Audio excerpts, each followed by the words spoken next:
जिंद था जो उसके शरीर में प्रवेश था। एक लेडीज ने मेरे से कांटेक्ट किया था, अमेरिका में वो रहती थी। उसके साथ हुआ क्या था, उसके शरीर की वो हालत थी, वो समझ नहीं पाई कि मैं जिंदा बचूंगी या नहीं, क्योंकि जिंद जो है वो गलत काम भी, भोग भी स्त्री से करता है। आप अपने घोस्ट एनकाउंटर बता रहे थे मुझे। ये एक दिल्ली रोहिणी की घटना है। अब उनके परिवार में कोई ऐसी समस्या थी, उनके एक बिल्डिंग में 3 फ्लैट थे, एक फ्लैट था वो खाली था। वो जो एक कोना था वो एक प्रेत का था, और वो प्रेत थी लेडीज। मुझे बाद में पता चला कि यहाँ पे अक्सर वो 1:30 बजे आती है। तो मैंने क्या किया कि ये कवच उतार दिया। उस कवच को मैंने उतार करके विश्राम किया। तो 1:30 बजे मेरे शरीर के अंदर अचानक अटैक हुआ, और ऐसे छन छन की आवाज आ रही है जैसे कि कोई आ रहा है। और 15-20 दिन तक मैं ऐसा शून्य में था कि मुझे कुछ समझ में नहीं आ रहा। क्या है ये आलिंगन विद्या? देखो, आलिंगन क्या होती है कि एक आधुनिक योग तंत्र विद्या होती है, जो एक दूसरे को भोग से, संभोग से, रिलेशनशिप, क्लोज रिलेशनशिप से जोड़ा जाता है। तंत्र सेक्स कह सकते हो। एक व्यक्ति के चक्र, जैसे मूलाधार चक्र मान करके उसको संतुलित करके, परिवर्तन करके बदलने का पूरा प्रयास किया जाता है, उसी को आलिंगन तंत्र बोलते हैं। ऐसा कोई वशीकरण, ऐसा कोई तंत्र केस खुद के क्लाइंट पर तंत्र कराया गया हो? कई भी तांत्रिक क्या है कि अगर अपने गुरु दक्षिणा के नाम से कई लोग शोषण भी करते हैं। एक तांत्रिक का प्रभाव मैंने देखा था कि उसकी शिष्य थी लेडीज, पूछती थी, पूरी मानसिक तरह से वो उसके वश में हो गई। Once more. अच्छा। और वश में होने के बाद में उसका पूरा आकर्षण उस तांत्रिक पे ही, उस लेडीज का रहता था। ऐसा सम्मोहन विद्या उसके ऊपर कर रखी थी उस तांत्रिक ने, क्योंकि वो उसकी शिष्य थी। तो कुछ तांत्रिक क्या होती है कि सिद्धियों का गलत फायदा उठाते हैं। वो गलत मंत्र सिद्ध करके कुछ समय के लिए उनको आकर्षण तो कर सकते हैं, लेकिन वो विद्या जो है उसका प्रभाव उसी तांत्रिक पे पड़ा। आपने कई बार देखा होगा, तांत्रिक की जो मृत्यु होती है वो भयानक रूप से होती है। ये उसी का ही लक्षण काल होता है। सबसे पहले ये बताइए कि वशीकरण क्या है? देखो, वास्तविक इसका अर्थ क्या होता है। ज्योतिष वशीकरण, ज्योतिष सारस्वत सत्य है, एक वेद का नेत्र है, कोई चमत्कार नहीं है। वशीकरण जो होता है वो एक तंत्र विद्या में आता है। ठीक है। इसका सात्विक अर्थ ये होता है कि वशीकरण सबसे पहले एक प्रेम संबंध में ही किया जाता है। ठीक है। जो किसी के जीवन में एक अंधकार आ जाता है, हाँ जी, और वो काफी भटक चुका है, उसको प्रेम में मंजिल नहीं मिल रही है, तब जाके हम उसके ऊपर वशीकरण करके उसको प्रेम का तालमेल बिठा के उसका प्रेम संबंध मिलता है। ठीक है जी। और इसमें प्रेम संबंध में ही सीमित नहीं हो पाती है, कई इसके अंदर शत्रु नाश करने के लिए भी वशीकरण किया जाता है। राजनीतिक में, राज्यसभा के अंदर कामयाबी पाने के लिए भी लोग वशीकरण करते हैं। कई बार क्या होता है कि एक अच्छे क्षेत्र में एक बिजनेस, जैसे व्यापारिक रूप से कहते हैं कि कोई व्यक्ति चाहता है कि कहीं से भी मेरा फ्लो नहीं आ रहा है, एक बिजनेस बढ़ नहीं रहा, और सामने वाला व्यक्ति टक्कर का है, वो व्यक्ति कैसे झुकेगा? तो उसको सम्मोहन विद्या करके भी उसके ऊपर हम वशीकरण कर सकते हैं। क्योंकि वशीकरण क्या होता है कि एक किसी को सम्मोहन करना, वशीकरण विद्या ये होती है किसी को वश में करना। ये तंत्र और तांत्रिक गुण विद्या और रेशमियों के द्वारा ये चीजें होती है। तब जाके वशीकरण की ऊर्जा जो है किसी व्यक्ति पे, किसी व्यक्ति के द्वारा, यानी कि किसी रूह के द्वारा उस व्यक्ति का खिंचाव होता है, तब जाके वो पूर्ण वशीकरण माना जाता है। टेक्निक क्या क्या है? जैसे कि एक तो कुछ प्रेत छोड़ दिया वशीकरण में, या उसके दिमाग को ही कंट्रोल कर लेना, क्या प्रोसेस क्या है, कैसे कैसे हो सकता है? देखो, एक तांत्रिक प्रक्रिया होती है जो किसी ऊर्जाओं को बांधना। अगर उस ऊर्जाओं को अगर हम बांध करके उस व्यक्ति को अगर वशीकरण करेंगे तो वो पूर्ण रूप से वशीकरण माना जाता है। मेन इसकी टैगलाइन ये है। ठीक है, ठीक है। कपाल वशीकरण पे आते हैं सीधा। क्या है कपाल वशीकरण? देखो, कपाल वशीकरण जो होती है एक रेशमिया गुण विद्या के द्वारा ही होती है। कपाल जो होती है नरमुंडी, कर्ण पिशाचनी भी वशीकरण में ही होती है, या एक प्रेत के द्वारा भी वशीकरण होता है। ठीक है। तो ये कपाल जो वशीकरण जो होता है ये एक तांत्रिक प्रक्रिया होती है। और तांत्रिक प्रक्रिया के अंदर के रात्रि को शमशान घाट में अकेले में ही, या तांत्रिक या कोई साधक हमारा जैसा व्यक्ति अगर किसी के ऊपर यह क्रिया करता है तो उसे अकेले में ही होती है। देखो, इसका मैं पूरा उदाहरण बताता हूं कि देखो, कपाल जो क्या होता है, हाँ जी, हाँ जी, एक मस्तिष्क जो हमारे पूरी विचारधाराओं से भरा हुआ है। सही बात। जो चीज, जैसे हमारे गुरु ने क्या कहा है कि जैसे व्यक्ति सोचेगा वो वैसा बन जाएगा।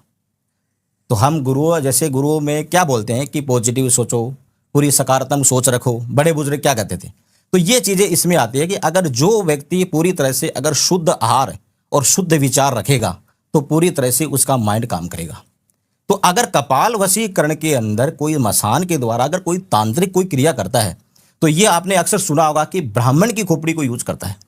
अच्छा, नहीं, ब्राह्मण ये के मैंने नहीं कपाल को, विद्वान के कपाल को ही यूज किया जाता है, तब जाके वो तांत्रिक प्रक्रिया पूरी सफल होती है।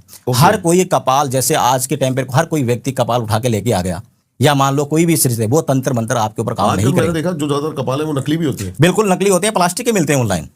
अच्छा। एक बात बताइए, जैसे मैं आपको बताता हाँ, हूँ, हाँ। जैसे कि मैंने आपको बताया कि एक वाइब्रेशन होती है कपाल के अंदर। जैसे मैंने आपको, कोई भी दूर बैठे व्यक्ति को, मैंने आपको झाड़ा हाँ लगाया, जी। आपके कान के अंदर मैंने मंत्र फूके, अगर वो मंत्र फूकने के बाद में आपका रोग निवारण हो गया, उस मंत्र की वाइब्रेशन शक्ति से आप चल उठे हो, और वो मंत्र की ध्वनियां जो है हाँ जी। वो आपको चलाएगी, उस रोग से निवारण करेगी। ओके। यानी कि वो मैंने कान के द्वारा मंत्र पढ़ा है, दूर बैठे, जो वो अमेरिका में बैठा है, चाहे दुबई में बैठा है, चाहे वो कनाडा में बैठा है, लेकिन वो मंत्र के द्वारा उसकी खोपड़ी में मैंने वो मंत्र बिठाया, तब जाके वो कार्य सफल हुआ है। तो ऐसे ही तांत्रिक जो है, किसी को मृत्यु होने के बाद में प्रेत वासना की ऊर्जा तो वो ले लेंगे, लेकिन कपाल पे भी ये तंत्र होता है, तो ये मसान के द्वारा ही होता है। ठीक। तो इसकी पूरी विवरण विधि मैं आपको बताता हूं कि जैसे एक शिव साधना होती है और एक शव साधना होती है। हाँ जी, हाँ जी। अब शिव के बिगड़ देखो, तांत्रिक और तंत्र विद्या जो होती है, ये भगवान शिव की ही चलाई हुई है। अगर कोई भी तंत्र क्रिया अगर गलत है, तो फिर भगवान शिव ने क्यों चलाई? करने वाला साधक गलत हो सकता है तंत्र क्रिया, लेकिन तांत्रिक तंत्र क्रिया गलत नहीं हो पाती। अब उसमें क्या होता है कि जैसे हम शमशान घाट बोलते हैं, जैसे किसी व्यक्ति की मृत्यु हो जाती है तो उस शव को लिया जाता है। अब कोई आपका सवाल होगा कि भगवान शिव और जो हगोरी होते हैं, कपाल तांत्रिक तो करते हाँ हैं, जी, हाँ लेकिन भस्म क्यों लगाते हैं? सबसे बड़ा सवाल ये होता है, भस्म क्यों लगाई जाती है? हाँ। भस्म का देखो मैं आपको बताता हूं, शायद आपने नाम नहीं सुना होगा। जब चीता को ले जाया जाता है तो उसमें राम नाम का शब्द बोला जाता है, बिल्कुल सही बात है।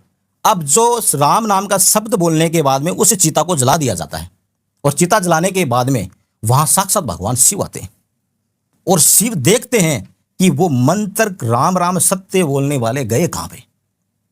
जब वहां कोई नहीं मिलता है, तब वो भगवान शिव अपने राम नाम की भस्म जो है वो लगाते हैं।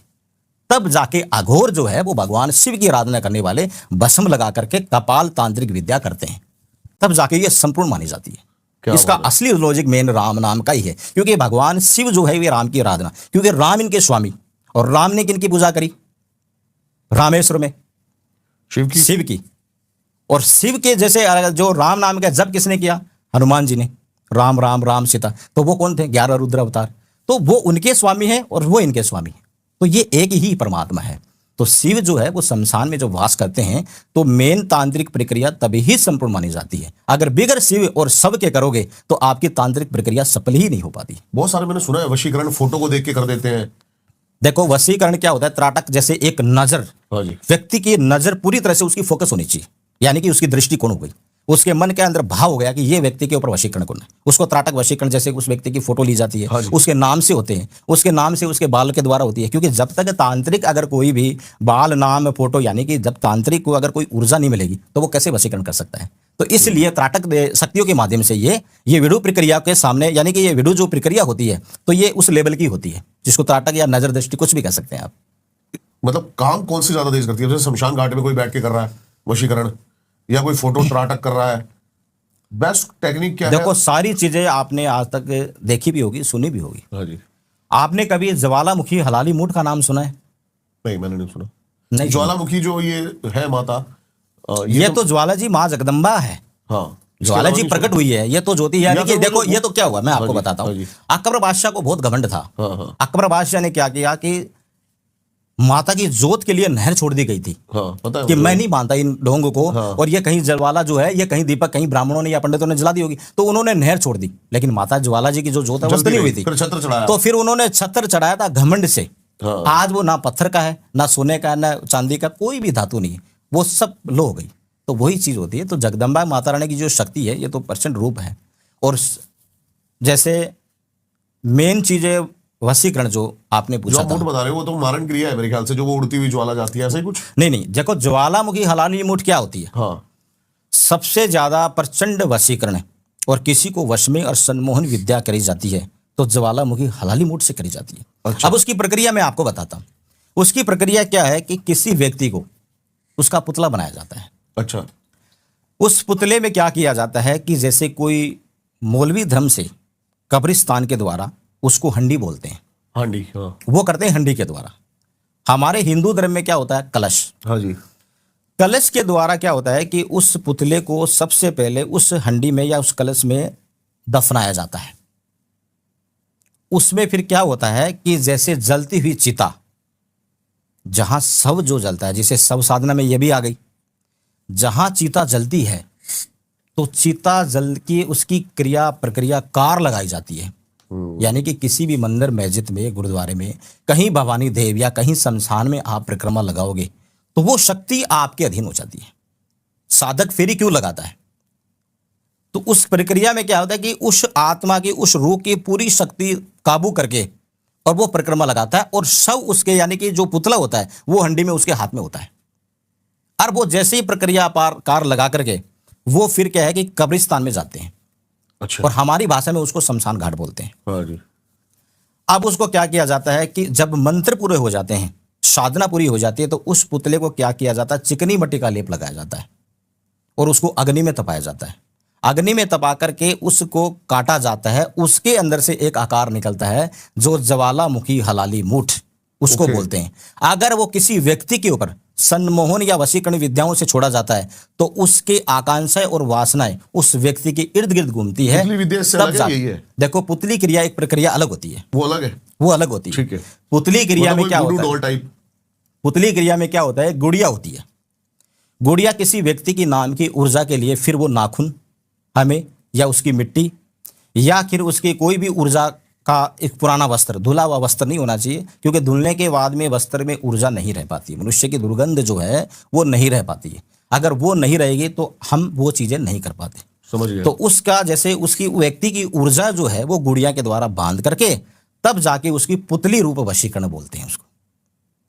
ये चीज होती है। जैसे कोई प्रेत है वो किसी आवाज से भी साथ में हो सकता है?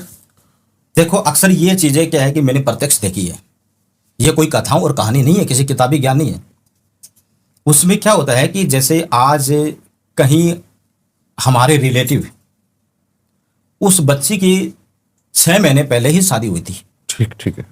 तो अक्सर आपने देखा होगा कि जिस बच्चे और बालक किसी भी कन्या की शादी होती है तो कुल देवी और देवता के हम अक्सर जाते हैं, जोड़े की कामना और वंश वृद्धि और संतान के लिए। एक सीधा सा लॉजिक है। प्रार्थना यानी कि सुख शांति, रिचुअल्स है। और बालाजी महाराज को तो बहुत ही मानना जरूरी है, क्योंकि नेगेटिविटी में बालाजी महाराज। अब वहां पे क्या हो गया, थोड़ा उल्टा हो गया। मैं भगवान श्री राम और बालाजी के बारे में कोई गलत नहीं कह रहा हूं, लेकिन बचाया भी उन्होंने है। लेकिन हुआ क्या, एक साप्ताहिक में आपको उत्तर देता हूं। जैसे आपने बोला कि शब्द से भी ऐसा होता है, लेकिन मैं लोगों को यह बोलना चाहता हूं कि शब्द से बहुत कुछ हो सकता है, लेकिन ऐसा कभी नहीं बोलना चाहिए। अब उन्होंने बोला क्या था कि 6 महीने पहले उनकी शादी हुई थी। वो अपने पति के साथ सालासर बालाजी गई थी। सालासर बालाजी में क्या है, उन्होंने 1.25 मन के लड्डू बनाए थे बूंदी के। और आपने अक्सर वहां देखा होगा कि भिखारी, वहां औरतें काफी पीछे पड़ जाती है, ठीक है। तो उस लड़की के शब्द से, यानी कि वो थोड़ा टाइम गलत था, ऐसे रूह साथ नहीं आ सकती है, क्योंकि देव शक्ति, देव स्थान की बहुत बड़ा पावर होता है। तो उसने क्या किया कि आ जाओ आ जाओ आ जाओ, मैं आपको देती हूं। बस उसने ये शब्द बोला तो वो प्रेत उस बालाजी में, हाँ, बालाजी के थोड़ा सा दूर, जिसको अपन कहीं गाड़ी उड़ी खड़ी करते हैं आउट में, मेन स्थान की बात नहीं, थोड़ा सा आउट। समझ गया। तो अब वो क्या कि उस लड़की के पीछे वो प्रेत आ गया। आ जाओ। बिल्कुल, ये शब्द बोलते ही, हाँ जी, शब्द। हाँ जी। और बोलने के बाद में उसके बाद धीरे धीरे जैसे वो उसको, उसके पति को पता चला, यानी कि वो घर पहुंच गई। अब उसका रुख और रुझान बिल्कुल चेंज हो गया। अच्छा। चेंज ये हो गया कि सगे पति, यानी कि सेम अपने पति जैसे, अब कमरे में तो पति आएगा, हाँ जी, तो वो गेट बंद कर लेती थी, अकेले में रहना पसंद करती थी। और एक उसका अचानक एक जैसे कहते हैं कि भय और कंपकपी उसके शरीर में हमेशा रहती थी, क्योंकि वो उस चीज उसके शरीर में प्रवेश हो चुका था। हाँ जी। अब उसके पति ने ये सोचा कि 5 मिनट मेरे लिए नहीं रह सकती। आज उसको क्या हो गया, वो ये कहते थे कि अगर तू इस कमरे में आएगा तो तुझे मैं जान से खत्म कर दूंगा या जान से खत्म कर दूंगी, ऐसा शब्द था। अब धीरे धीरे जब पता चला कि साक्षात उसमें क्या है कि कोई प्रेतवास था उसके शरीर पे, तो कई जगह भटने के बाद में फिर कहीं एक प्राचीन मंदिर था बालाजी का, वहीं वो चीज लगी थी और वहीं से वो कटी है। तो आवाज और शब्दायक में बहुत पावर होता है। आज शब्द और मंत्र में हम क्या बोलते हैं, जैसे हम मंत्र बोलते हैं, आप गायत्री मंत्र बोलते हो या कोई महामृत्युंजय जब बोलते हो, क्या बोलते हो, एक शब्द ही है ना जबान पे, उसके कितना पावर होता है। तो कभी भी ऐसी गलत जगह ऐसा शब्द ना बोले, नहीं तो रूह और प्रेत साथ हो सकती है।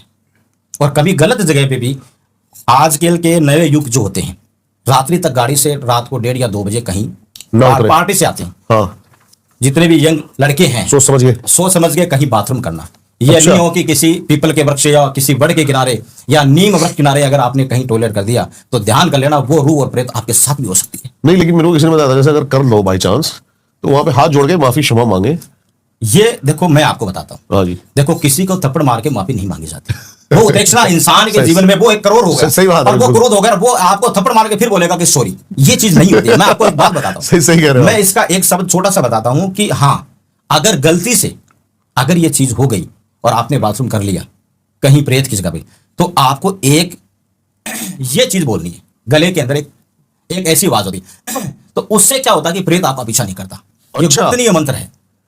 मतलब ठसक। हाँ, उससे क्या है कि वो भयभीत हो जाएगा और वो पीछे चला जाएगा अगर आपके साथ भी है तो। ये आपने पहली बार कुछ ये चीज है, ये हमारे गुरुओं की जो है वाणी है। बताई हुई चीज है। हम भी जाते हैं जंगलों में, जैसे पूजा पाठ करते हाँ जी, हैं। हाँ जी, हाँ जी। हम जंगलों में पूजा पाठ करते हैं, जाते हैं किसी जाति और वृक्ष कई पीपल वृक्ष को नमस्कार करते हैं, कई भूल हो भी जाती है। अगर मान लो कोई वृक्ष नहीं है हाँ जी। और आपने सुन्नी जगह भी कर लिया तो आपको भी ऐसा करना जरूरी है, और हाँ। उसके बाद फिर आप गाड़ी में बैठ जाए, पीछे मुड़ के ना देखे। नहीं ठीक तो है। ऐसा क्या है कि रूह जो होती है वो कनेक्शन आ जाती है। दूसरी बात जो आपने कहा ना कि कुछ बोले ना, एक बार हम एक जगह गए थे जैसलमेर में ही, एक भूतेश्वर महादेव का एक जगह है, वहां के पंडित ने भी हमें ये बात बोली थी कि अगर आप अंदर जा रहे हो तो ये मत बोलिए चलिए चलो चलो चलो मत बोलना सा, वरना कोई चल देगा आपके साथ। यही तो मैं आपको बता रहा हूँ कि कभी भी शब्द में ये नहीं आना चाहिए, पीछे मुड़ के भी नहीं देखना चाहिए। कई बार आवाजें भी आती है तो भी पीछे मुड़ के नहीं, कई बार आपके नाम से बुलाएगी, ये क्या है? 3 बार आवाज ये क्रिया है कोई? देखो क्रिया नहीं है ये, जैसे भूत प्रेत डाकनी शाकनी भी जैसे कई होती है, डाकन होती है। डाकन क्या है कि सुहागन स्त्री जब मृत्यु हो जाती है तो उसको डाकन बोलते हैं। आप कभी भी अगर सुहागन स्त्री सुंदरता रूप में भी आपको दिख सकती है, लेकिन अगर असली रूप उसको देखना है तो आप उसकी पैर की तरफ देखिए, उसके पैर उल्टे मिलेंगे, एडी आगे होगी तो आपके वहीं पसीने छूट जाएंगे, उसको असली डाकन का रूप कहते हैं। अच्छा, तो वो सुहागन स्त्री जैसे कई एक्सीडेंट में खत्म हो जाती है, कोई जोड़ा खत्म हो जाती है। पावरफुल कितनी होती है तो वो? उसमें इतनी जबरदस्त पावर होती है। देखो कोई भी व्यक्ति आकांक्षाएं और वासनाएं लेकर के जब खत्म हो जाता है तो उसकी वासना जब तक तृप्त नहीं होगी हाँ जी। जब तक उस रूप में उस शरीर को वो ढूंढेगी जो उसकी आत्मा को तृप्त कर सके। अगर उसकी आत्मा को तृप्त नहीं किया तो उस शरीर का भी वो नाश कर सकती है। बहुत पावरफुल होती है। क्या है ये आलिंगन विद्या? देखो आलिंगन क्या होती है कि एक आधुनिक योग तंत्र विद्या होती है ठीक जो है। एक दूसरे को भोग से संभोग से रिलेशनशिप क्लोज रिलेशनशिप से जोड़ा जाता है। तंत्र सेक्स कह सकते हो या फिर आलिंगन, उसको- हाँ तंत्र सेक्स कह सकते हैं। आलिंगन तंत्र होता है जो किसी व्यक्ति का भाव होता है ठीक कि मुझे इस स्त्री से या इस पुरुष से संबंध बनाना है, ठीक है। तो वो भोग क्रिया के लिए हम दोनों का आलिंगन करते हैं। भोग क्रिया के लिए करते हैं। अच्छा, फिर तंत्र सेक्स दूसरा है, तंत्र सेक्स ये नहीं है। तंत्र सेक्स में ये तंत्र होता है, सेक्स में तो मतलब वो आपस में भैरवी साधना टाइप। देखो एक व्यक्ति के चक्कर जैसे मूलाधार चक्र मान लो आप, हाँ जी, हाँ जी। ठीक है जी, हाँ। मूलाधार चक्र मान करके उसको संतुलित करके परिवर्तन करके बदलने का पूरा प्रयास किया जाता है, उसी को आलिंगन तंत्र बोलते हैं। ठीक है, ठीक है। तो इससे क्या मतलब किसी के साथ किसी को संबंध बनाने हैं तब यूज होता है ये? संबंध बनाने के लिए भी यूज होता है। अगर कोई भी व्यक्ति अगर वो विपरीत दिशा में चला जाता है, बिल्कुल विमुख हो जाता है, तो उसको सन्मुख लाने के लिए भी आलिंगन तंत्र विद्या करें। मेरे दिमाग में एक रैंडम क्वेश्चन आया है, जैसे कोई तांत्रिक वशीकरण कर रहा है तो सिर्फ उसमें कोई प्रेत ही या फिर सच में कोई ऐसी सिद्धि है कि वो जो जिससे अपना वशीकरण को पूर्ण रूप से कर पाता है? देखो सिद्धि भी होती है, कभी कभी सब साधना भूत प्रेतों से भी होती है। भूत प्रेतों से गुप्त साधना करनी पड़ती है, एकांत में उनको बैठना भी पड़ता है। ज्यादातर जो भी तांत्रिक ऐसी क्रिया करता है तो वो प्रेत की ऊर्जा लेकर ही करना चाहता है। अच्छा, क्योंकि प्रेत की ऊर्जा एक तो क्या है कि पिशाचनी, यक्षनी, डाकनी, कलक्षणी ऐसी रूप होते हैं, जैसे जिंदा स्त्री के ऐसे रूप होते हैं। हाँ जी। तो मरने के बाद में भी प्रेतों के भी ऐसे योग होते हैं। ओके। तब जाके जिनका उनको पता लग जाता है तांत्रिक, अगर कोई भी साधक व्यक्ति कोई चीज करता है ना तो उनको पता ये चलता है कि ये पिशाचनी है या वशीकरण से जुड़ी है, यानी कि कोई भी प्रगट भया और प्रगट शक्ति भी उनके जीवन में शामिल हो जाती है। कई बार उनके ऊपर अटैक होकर जान का भी खतरा होता है। तांत्रिक को बहुत सतर्क होकर ये साधना करनी पड़ती है, तब जाके ये संभव होता है। तो क्या साइड इफेक्ट है वशीकरण के, सबसे ज्यादा साइड इफेक्ट जो आपको देखने को मिले हो? देखो वशीकरण के क्या होती है, आप में एक तो मानसिक संतुलन होता है, हाँ जी। एक उसके जीवन में कई तरह से भयानक बुरे सपने आना, क्या प्रवृत्ति, यानी कि कुल मिला के उसके परिवार की बर्बादी होना। कई बार क्या होता है, कई बार कथाओं में आता है कि तांत्रिक द्वारा कई साधक वशीकरण का उल्टा प्रभाव भी हो जाता है। अगर साधक गलत तरीके से, अगर उसने शुद्ध भावना नहीं रखी अगर कहीं न कहीं हिंसा हो गई, एक हिंसा होती नहीं कि भाई इस व्यक्ति से मैं ये बदला ले लूं, अच्छा अच्छा इसको मैं अच्छा, ये कर दूं, हाँ। अगर कहीं हिंसक हो गई इस चीज में तो वो उल्टा प्रभाव उसके परिवार में भी आ सकता है, ये चीज होती है।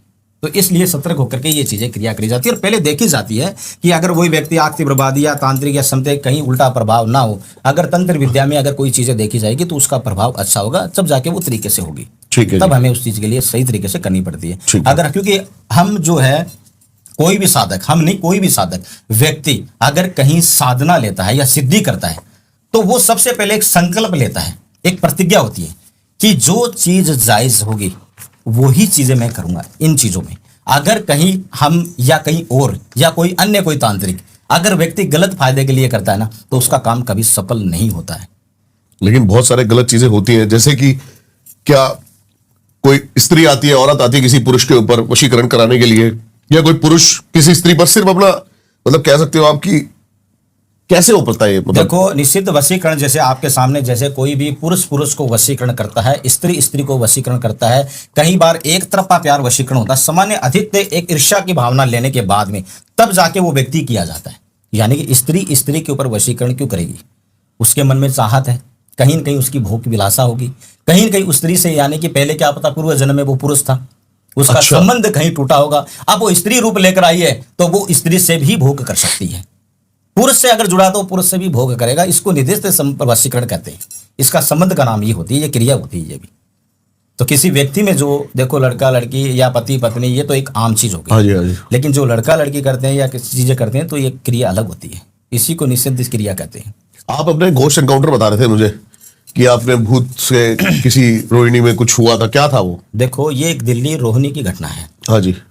घटना क्या हुई है कि देखो मैंने जो साधना करी है उसकी कोई तिथि होती है, उस तिथि में मुझे साधना भी करनी पड़ती है और कुछ क्रिया भी करनी पड़ती है। अब उनके परिवार में कोई ऐसी समस्या थी, उनके एक बिल्डिंग में 3 फ्लैट थे, एक फ्लैट था वो खाली था। तो बोले गुरुजी आज आपको रात्रि को जैसे कोई बच्चा है या कोई नौकर था उनका वो ये विश्राम दूसरे कमरे में कर रहा था कि भाई गुरुजी को चाय पानी अगर पकड़ानी हो रात्रि को, कहीं शास्त्र वगैरह पढ़ते हैं तो कुछ हेल्प कर देगा। हाँ हाँ हाँ। तो ये चीजें क्या होता है कि चलो मैं एक न्यूट्रल होकर के मुझे कुछ चीज का कोई जंगल में हो तो भय हो, कहीं ऐसा मसान में हो तो बंदा व्यक्ति सोचता है कोई सही- साधक। सही बात तो है। मैंने क्या किया कि ये कवच उतार दिया।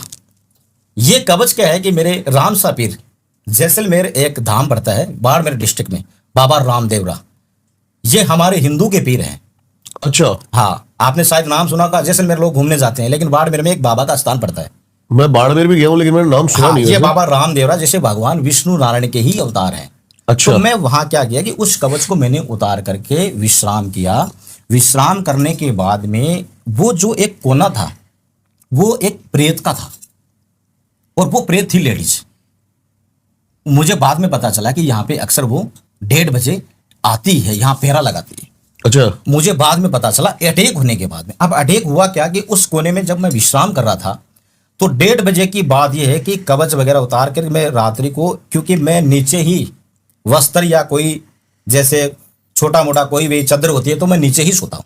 अगर असली साधक जो होगा ना वो कभी बेड पे नहीं सोता है। ठीक है ठीक है। तो 1:30 बजे मेरे शरीर के अंदर अचानक अटैक हुआ और ऐसे छन छन की आवाज जैसे आ रही है कि कोई आ रहा है।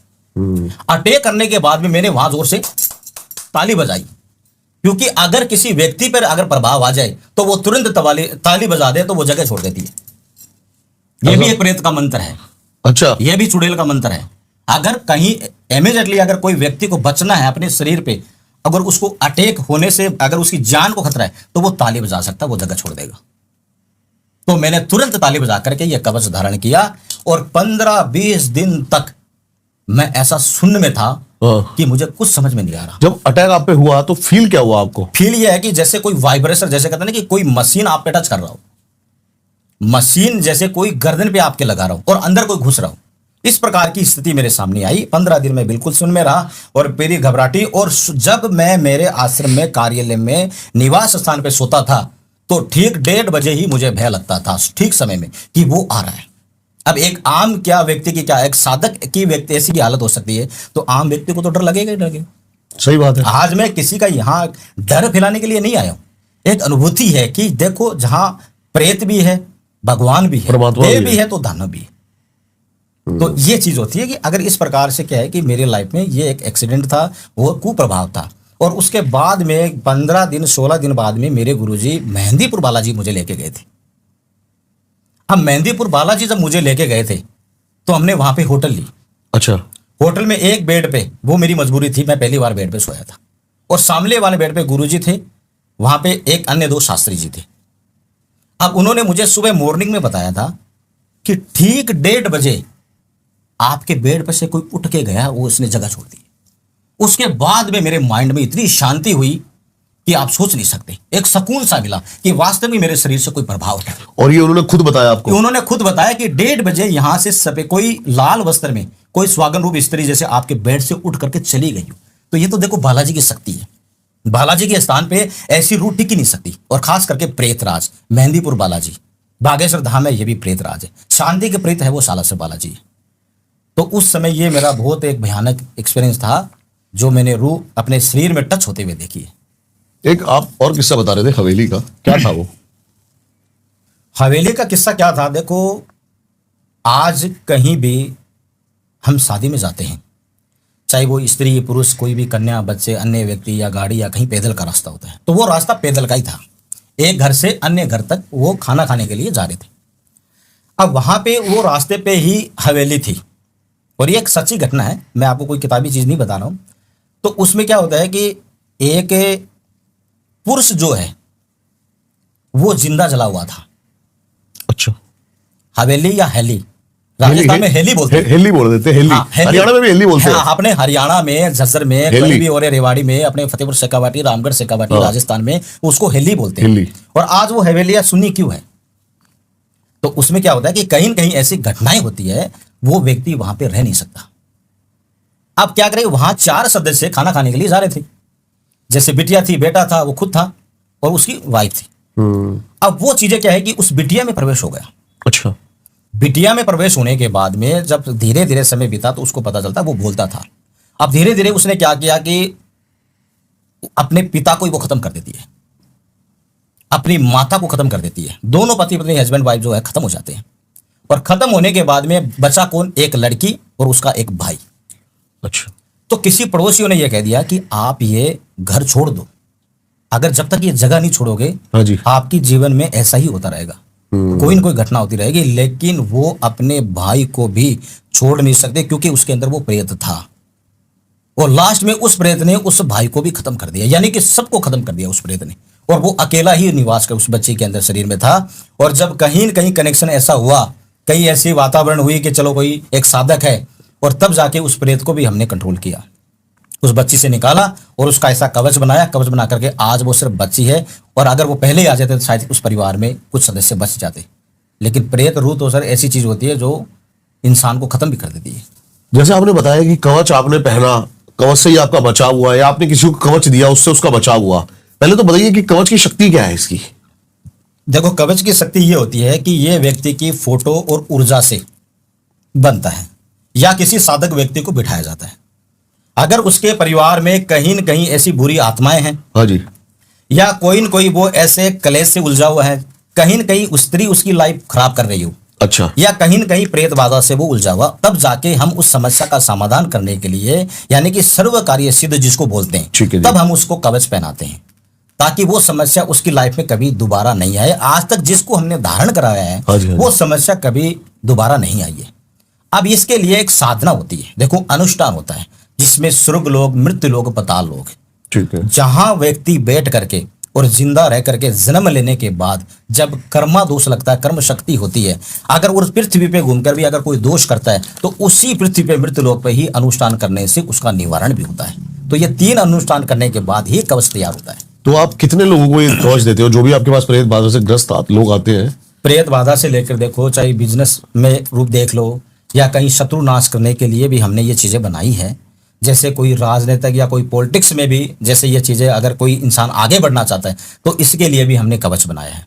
तो कवच साधना से बनता है, और वो उसके ऊर्जा या उसके नाम, गोत्र, जाति या फोटो से तब जाके उसके नाम की साधना करी जाती है, और समय तिथि होती है, उस बार तिथि को ही यह धारण किया जाता है। मैं जो चाहता व्यक्ति हूं- श्रद्धा से धारण करेगा, हाँ जी। उसका वो काम करता है। लेकिन फिर भी मैं चाहता हूं कितने लोग, जैसे 100 बंदों को दिया आपने, कितना एक्यूरेट है ये? ये काम करता है? देखो, ये अगर हमारी साधना के, हमारे गुरु के सानिध्य से जो हमने तंत्र किया है, हाँ जी, ये 100 में 100% काम करता है। ठीक है। लेकिन सामने वाले व्यक्ति की, मैंने क्या कहा था कि जब तक सद्बुद्धि, श्रद्धा हाँ। और भावनात्मक आत्म संसार से कोई व्यक्ति अगर हमारे पास अगर है, समर्पण है, तो वो चीजें काम करेगी 101%।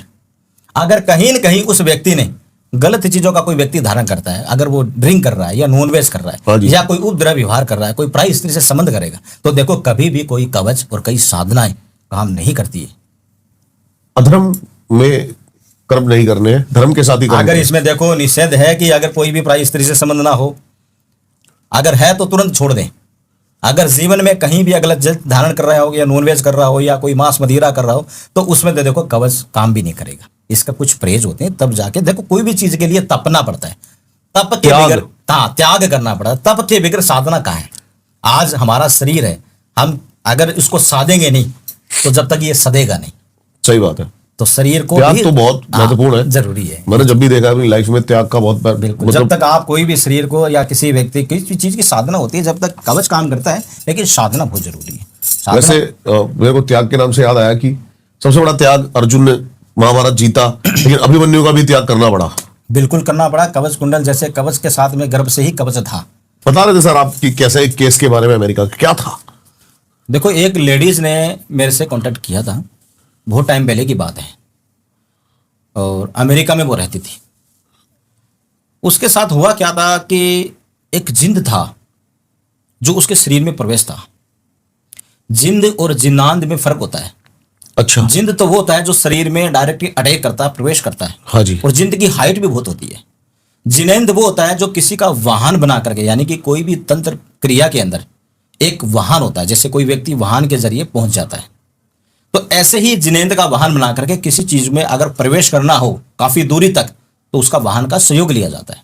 ठीक है। अब पता नहीं कहां से वो चीजें, क्या तंत्र विद्या से किसी तांत्रिक ने कोई चीजें छोड़ी या किसी शत्रु के द्वारा, काफी समय बाद यानी कि उसने मेरे से कांटेक्ट किया, और उसने क्या किया कि सबसे पहले तांत्रिकों के चक्कर में बहुत पैसे खराब किए थे। अच्छा, काफी कुछ मैं यहाँ बताना नहीं चाहता, काफी कुछ अमाउंट थी। उसके शरीर की वो हालत थी कि वो समझ नहीं पाई कि मेरे शरीर से मैं जिंदा बचूंगी या नहीं। बहुत खतरनाक एक शरीर, कहते हैं ना कि एक लूज पड़ जाता समझ गया, है, समझ गया। हड्डियां का ढांचा शरीर सबसे ज्यादा जैसे तंत्र क्रिया जो है वो लगती ही सबसे पहले वही वो है। सबसे पहले ही लगती है, हाँ। और ऐसा प्रभाव डाल दिया जैसे डार्क सर्कल, शरीर की पूरी झुर्रियां, और पूरी तरह से उसके शरीर के अंदर निचोड़ दिया था। हाँ जी। क्योंकि जिंद जो है वो गलत काम भी, भोग भी स्त्री से करता है। उसकी अभिलाषा और आकांक्षाएं और वासनाएं जो रहती है, वो स्त्री के प्रति सिर्फ एक भोग करने की आकांक्षा रखती है, ठीक है, क्योंकि बहुत आकांक्षाएं उसके अंदर होती ठीक है। है। वो खतरनाक प्रेत का रूप मानता है, कोई जिंद बोलता ठीक है। है और जी। काफी समय के बाद कांटेक्ट जब किया था किसी के जरिए, यानी कि उसका तो विश्वास उड़ चुका था कि अब मुझे कहीं जाना नहीं है, और मरने के सिवा मेरे पास कोई रास्ता भी नहीं है। अच्छा। सब कुछ तबाह हो चुका था, सब कुछ लगा दिया उसने, अपनी संपत्ति बेच करके, इंडिया में कुछ 2-3 प्लॉट थे उसने बेच करके सब कुछ लगा दिया, समझ गया। सेविंग उसकी सारी खत्म हो गई। हाँ जी, फिर लास्ट में एक अनुष्ठान करके और एक शीशे के जरिए और एक कवच के जरिए उसको काबू पाया, और उसके बाद में उसको अलग स्थान दिया गया था। आज वो बिल्कुल सुरक्षित भी है, जिंदा भी है, और बिल्कुल हेल्थी भी है। देखो, मेरे पास में एक लड़का आया था जिससे वो लड़के से बहुत मोहब्बत, जिसको कहते हैं ना कि अति मोहब्बत प्यार करता था वो, लेकिन मैंने मेरी लाइफ में ऐसा प्यार नहीं देखा। उसको जो प्रूफ दिखाना था, जो शब्द बोलने थे, जितनी जो चीजें करनी थी, वो लड़की को सब कुछ दिखा चुका था कि महज वो प्यार जो करता हूं दुनिया में तो मैं वो हूं। लेकिन घर वालों ने क्या किया, उसके साथ धोखा किया। लड़की को पूरी तरह से वशीभूत करके, सम्मोहन विद्या करके पूरी तरह से उच्चाटन कर दिया, ताकि उसकी तड़प बिल्कुल खत्म हो जाए। ऐसी चीजें तब करी जाती है जब किसी व्यक्ति को बदला जाता है, बदल दिया जाता है ठीक उसकी है। ऊर्जावान। क्योंकि बच्चे देखो उसके साथ, लड़की उसके साथ रहती है, उसके परिवार में रहती है, ठीक है जी। और घर में रहती है, तो उसके वस्त्र, वाहन, फोटो, सारी चीजें उसकी है, तो वो तो कैसे भी कर सकते हैं ना। अब वो लड़के ने क्या किया कि मेरे से कॉन्टेक्ट किया कि गुरुजी उसकी शादी जो है वो कर दी गई है, कोई वशीभूत करके। अगर मेरे पास में मरने के सिवा कोई रास्ता नहीं है, अगर मैं चाहूं तो उसी लड़के से मेरे को शादी करनी है। और उसने फिर किसी के जरिए मेरे से कॉन्टेक्ट किया कि गुरुजी अगर संभव है तो आप मुझे बताना, क्योंकि मैंने जितने भी जो कुछ करना था, आपको बताने की जरूरत नहीं है, आजकल का जो चल रहा है उसने बताने की जरूरत नहीं। गुरुजी सब कुछ मैंने कर लिया, मेरा विश्वास खत्म हो चुका है। अब मैंने एक लेटर लिख रखा है आत्महत्या करने का। अच्छा, अब इसके अलावा मेरे पास कोई ऑप्शन नहीं है। मैं को देख, सबसे पहले मेरे को तू डिटेल भेज, और उस डिटेल में मुझे लगेगा कि भाग्य में तेरे ये नसीब में है तो मैं ये कर सकता हूं, अदरवाइज तुझे भूलना पड़ेगा या फिर तुझे अगले जन्म का इंतजार करना पड़ेगा। आत्महत्या करने से क्या होगा, जीवन में यही भटकना पड़ेगा आपको। तो उसने क्या किया कि जब परिवार वाले ने सब कुछ कर दिया, सब कुछ करने के बाद में उसके पास कोई ऑप्शन नहीं था, तब जाके हमने ये प्रक्रिया चालू करी और मुझे विश्वास हुआ कि ये लड़की आ सकती है। लेकिन सब कुछ उस लड़के को छोड़ करके, शादीशुदा पति को छोड़कर भी उसके साथ आने का उसने निर्णय लिया। एक वो कार्य हमने किया था। बहुत सारी घोस्ट एंटिटीज के बारे में सुना है मैंने। अब जैसा कि हमारी बात हो रही थी कि सबसे ज्यादा जो पावरफुल प्रेत है वो कैसे बनता है? देखो, सनातन धर्म के अंदर जब आत्मा शरीर का त्याग करती है तो उस शरीर में क्या होता है कि संस्कार क्यों जरूरी है, उससे एक वैज्ञानिक तर्क जुड़ा हुआ है।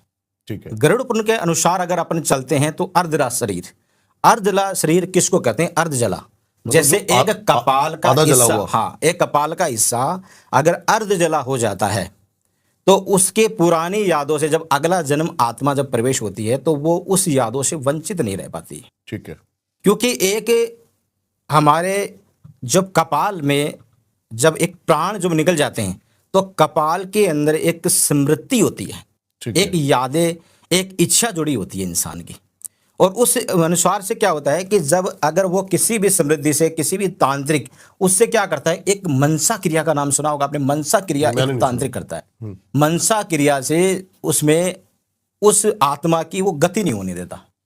ठीक है। काफी समय बाद में चीरकाल भटकने के बाद वो आत्मा एक विशाल प्रेत बन जाता है। ठीक है। क्योंकि तांत्रिक चाहता यही है कि कई आत्मा की मोक्ष ना हो, गति ना हो।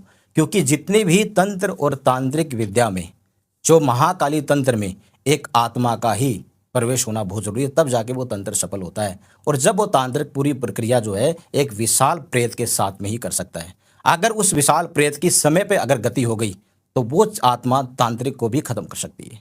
इतनी पावरफुल, इसलिए वो मोक्ष नहीं होने देता। ठीक है। इसको प्रेत, जैसे विशाल प्रेत बोलते हैं। अभी आप एक केस और बता रहे थे मुझे जो था अमेरिका का, क्या था वो? देखो, अमेरिका से एक क्लाइंट मेरे पास काफ़ी समय से वो जुड़ी हुई थी। पहले उसके परिवार में सब ठीक था, लेकिन उसके बाद 2-2.5 साल से उन्होंने मुझसे कोई कांटेक्ट नहीं किया। अच्छा।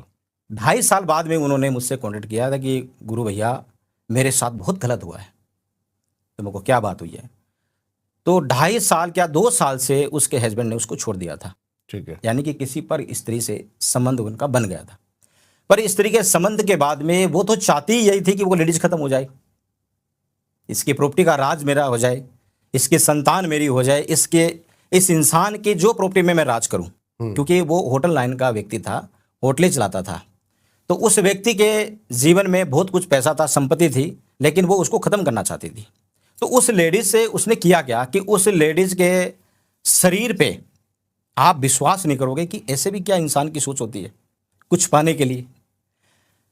उसकी सोच क्या थी कि एक लेडीज और एक इंसान, एक मर्द और एक छोटा सा बच्चा, 3 आत्माएं जो है वो एक साथ छोड़ी हुई थी। अच्छा। अक्सर होता क्या था कि जब वो घर पे थी तो सब ठीक था, लेकिन जैसे घर में जब बाहर जाती थी तो उसको शरीर पे ज्यादा दिक्कत होती थी। अब दिक्कत क्या थी, उसके निशान क्या है कि कमर पे जैसे किसी ने पंजा मारा हो। ठीक है। काला सा निशान उसके शरीर पे। उन्होंने मेरे को फोटो भी भेजी थी और कुछ वही मैसेज भी छोड़े थे, वो आवाज भी मैं आपको सुना सकता हूं। तो वो चीजें क्या होती है कि अब मैंने उनको बताया कि देखो बेटा, जहां आप बाहर जाते हो तो जब तक मैं ये तंत्र विद्या करता हूं या कोई भी महाकाली बीज मंत्र से या साधना से जो भी कार्य, कोई चीज की मैं प्रोटेक्शन आपके लिए कुछ कवच के रूप में बनाना चाहता हूं, तो आपको थोड़ा सा संयम रखना पड़ेगा।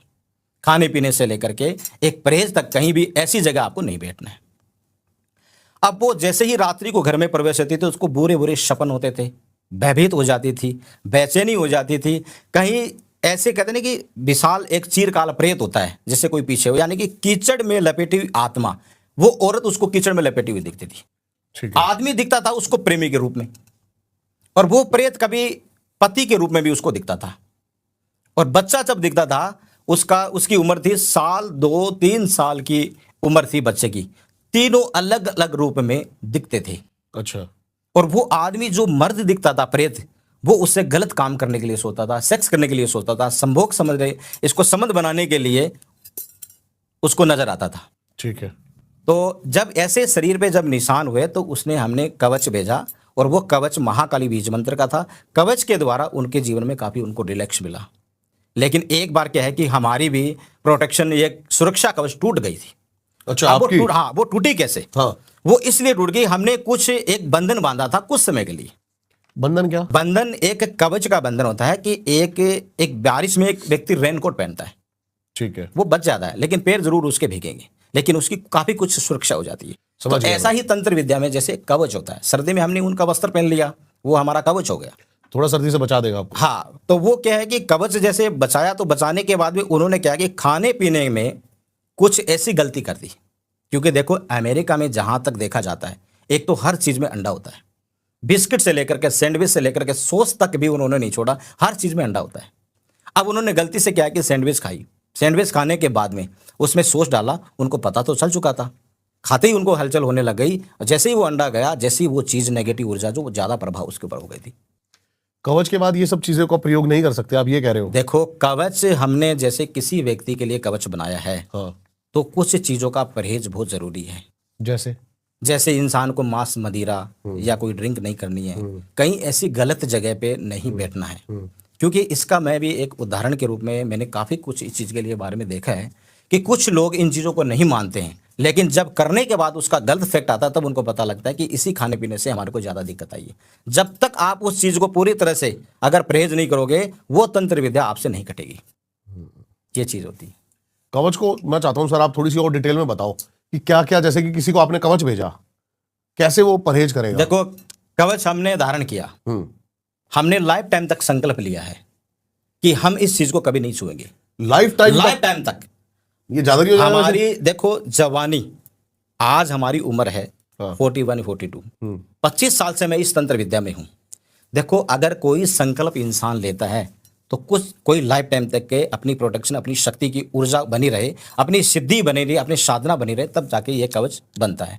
अगर आम व्यक्ति अगर कहीं प्रेत राज या कहीं तरह से रूह से, कहीं आत्मा से, कहीं पितृ योनि से, कहीं देवी कुल देवी कहीं भी रुष्ट हो जाती हो, या कहीं दुष्ट ग्रहों का प्रभाव भी मान लो उसके लाइफ में हो, या कहीं जीवन में कहीं ऐसी नजर टोक भी हो, अगर उसके लिए अगर हम कवच बनाते हैं तो कुछ समय के लिए नोजमेन ड्रिंक उसके परिवार में पूरी तरह से शुद्धता होगी, गंगा जल के छींटे दिए जाएंगे, दीप दान किया जाएगा, जप किया जाएगा, पूजा मंत्र करी जाएगी, तब जाके उसके परिवार की सुरक्षा हो सकती है। अगर उस बीच में अगर आपने कवच के रूप में अगर कोई चीज धारण कर ली, या अंडा खा लिया, या मांस मदिरा कोई भी यूज कर ली, तो वो कवच वहीं भी खंडित हो जाता है। उसका सोर्स, उसकी ऊर्जा, उसकी शक्ति वहीं समाप्त हो जाएगी, क्योंकि वो देव शक्ति जो है वो आपकी कभी रक्षा नहीं कर सकती।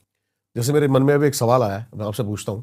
जैसे आपने एक कवच किसी को भेजा, जाने अनजाने में उसको पता भी नहीं है कि उसने ये कर दिया और कवच खंडित हो गया है, कैसे उसको पता लगेगा? देखो उसका दुष्ट प्रमाण उसको अपने आप पता लग जाएगा।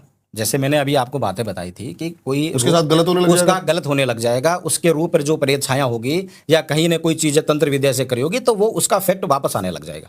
उसकी ऊर्जा ऑटोमेटिक बंदी बंदी सी होगी, वह भयभीत हो जाएगा, कहीं बेचैन हो जाएगा, बैठ नहीं पाएगा। ठीक है। तो कहते नहीं उच्चाटन, कोई चीज किसी पे करी समझ जाती गया, समझ है, गया। किसी पे स्तंभ क्रिया करी जाती है रोकने के लिए, यानी कि उसको बर्बाद करने के लिए।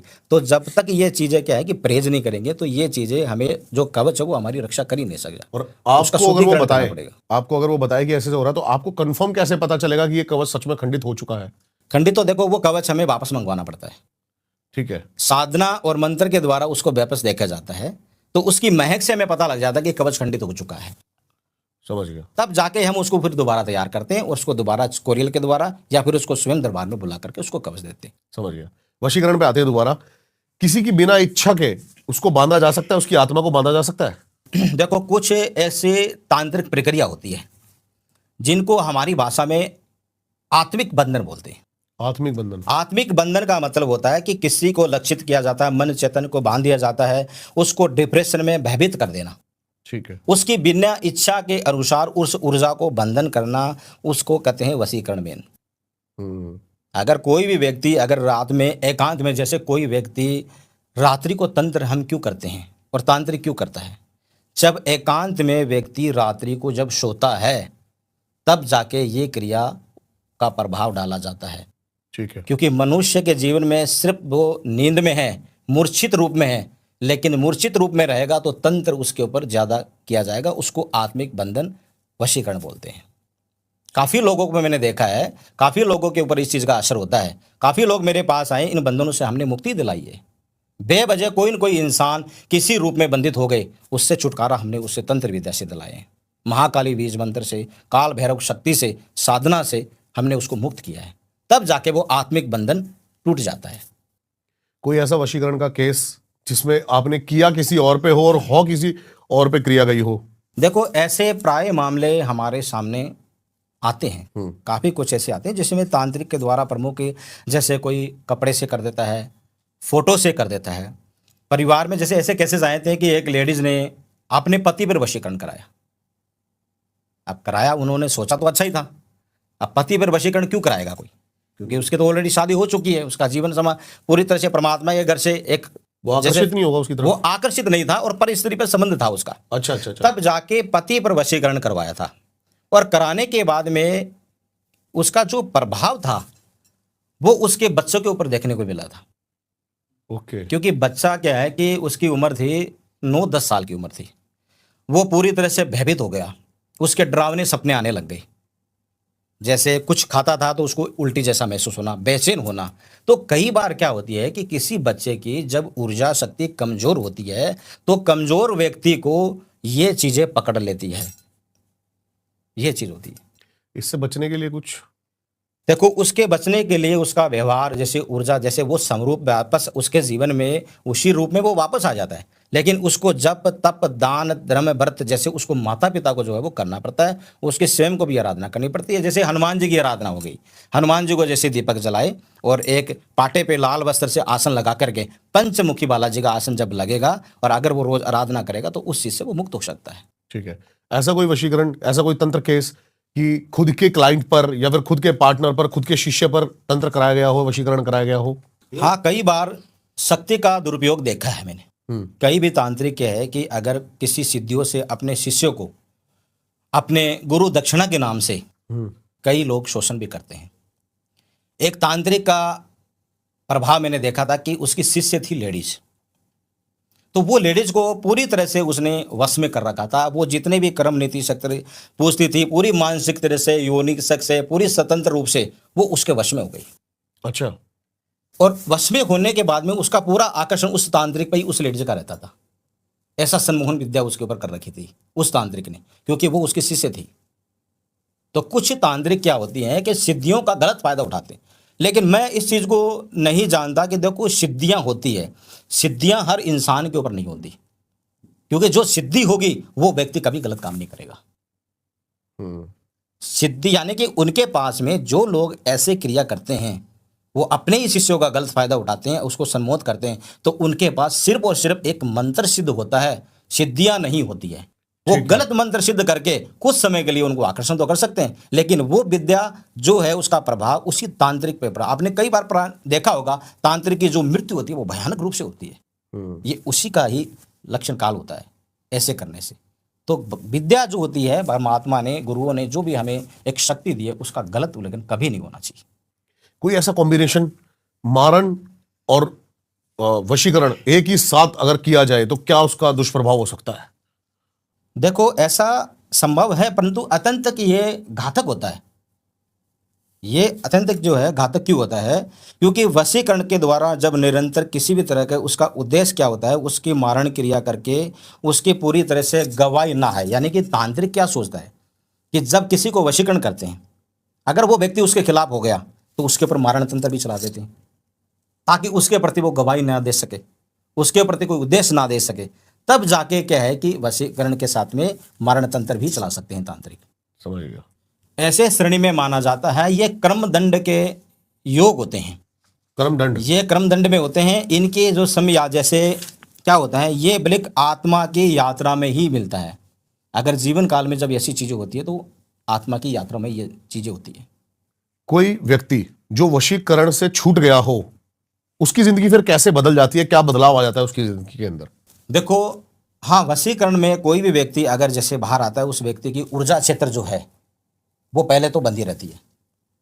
बंधने के बाद में अगर छाया कुछ किसी बनी रहती है, अगर लोगों को फिर अपने व्यक्ति को जब वो दिखाता है तो उसके ऊपर असर है या नहीं, क्योंकि उसमें काफ़ी समय लगता है। क्योंकि कई बार वो वशीकरण हो जाती है, तंत्र विद्या हो तो जाती है, लेकिन उसको अपने स्वरूप में आने के लिए, अपने पूरी तरह से वही ऊर्जा का वाहन कर आने के लिए उसमें काफ़ी समय लग जाता है, और वो सही साधक उसको मिले तब जाके उसका वशीकरण ठीक हो सकता है। नहीं तो उसमें जीवन इसका तबाह हो सकता है, और जीवन काल में वो हमेशा इंसान भटक रहता है। और कई बार तो ऐसे होते हैं कि इंसान की मृत्यु तक भी हो जाती है, वशीकरण अगर में तो- गलत गलत तंत्र विद्या से किया गया वशीकरण। ठीक है। ये चीज़ होती है।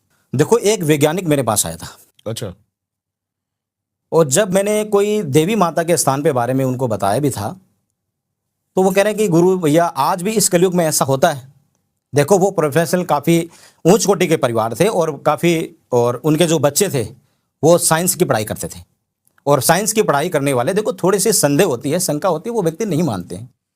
तो मैंने एक देवी माता का स्थान उनको बताया था। एक गुजरात में एक देवी स्थान पड़ता है जिनका माता का नाम है दशा मंदिर। दशा मंदिर। दशा माँ का एक मंदिर है जो आज भी कैमल के आंखों से घी निकलता है। अच्छा। जहाँ कैमल की सवारी है, जो ऊंट की सवारी होते हैं, वो माता की सवारी है। आज भी लेफ्ट आंखों से माता के सवारी से घी निकलता है।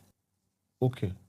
तो ऐसा कलयुग में ऐसा चमत्कार देख के वो हैरान हो गए। देखो, कुछ तो क्या चीज़ होती है, इंसान इन चीज़ों पे विश्वास नहीं करता, लेकिन कहने का मतलब जब वो मान चुके थे कि गुरु भैया वास्तव में कुछ तो ऐसी डिवाइन फोर्स शक्ति होती है, जो कुछ तो ऐसी है जो इंसान को उठापट करती है, उस शक्तियों के माध्यम से हमें वास्तव में पता चलता है कि देवी स्थान की यहाँ पे एक शक्ति है। क्योंकि ऐसी जगह पे कई बार क्या होता है कि कोई व्यक्ति ऐसी जगह पे जाता है, वहाँ हमें खुशी मिलती है।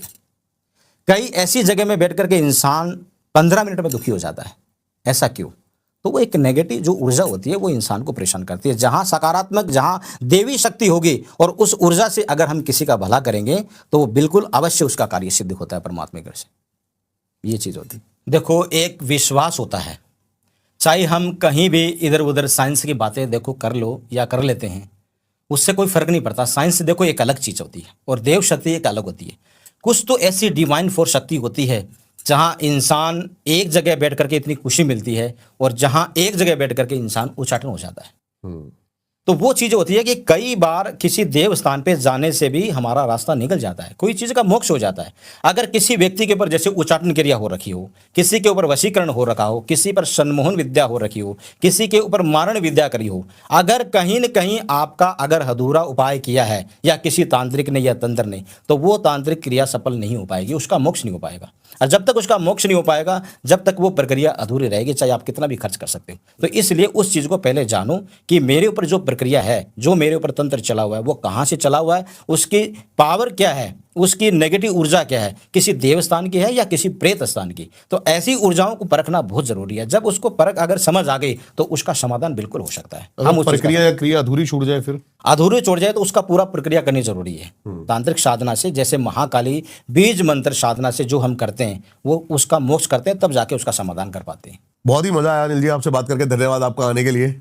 बहुत बहुत धन्यवाद दीपक जी। देखो, आज कोई भी अगर कोई व्यक्ति अगर इन चीज़ों से या तंत्र मंत्र से या कहीं वशीकरण से या कहीं प्रेत बाधाओं से या किसी शत्रु से अगर कोई परेशान है, हाँ जी। तो वो बेझिझक हमारे नंबर पे कॉन्टैक्ट कर सकते हैं। जो सहायता होगी, जो मेरे भारतवासी या कहीं बाहर कंट्री में जो व्यक्ति रहते हैं जिनको कहीं मार्ग नहीं मिलता, उनके लिए हमेशा ये सेवा तैयार है। बिल्कुल जी, बिल्कुल। क्योंकि हमारे इंडिया में क्या होता है, जैसे किसी को नजर लग जाती है, किसी के ऊपर जादू टोना हो जाता है या कुछ भी हो जाता है, तो देखो वो हनुमान जी के मंदिर में झाड़ा भी लगा के ठीक हो सकते हैं, कोई कवच धारण करके भी ठीक हो सकते हैं, लेकिन बाहर के लोगों के पास में कोई ऑप्शन नहीं होता। तो अगर बाहर मेरे कोई भी भाई बहन जहाँ रहते हैं, अरब कंट्री, कहीं भी, अमेरिका, लंदन, कनाडा, दुबई, कहीं भी जो रहते हैं, बेझिझक आप कॉन्टेक्ट करिए। जो हम कोशिश करेंगे आपका समाधान करेंगे।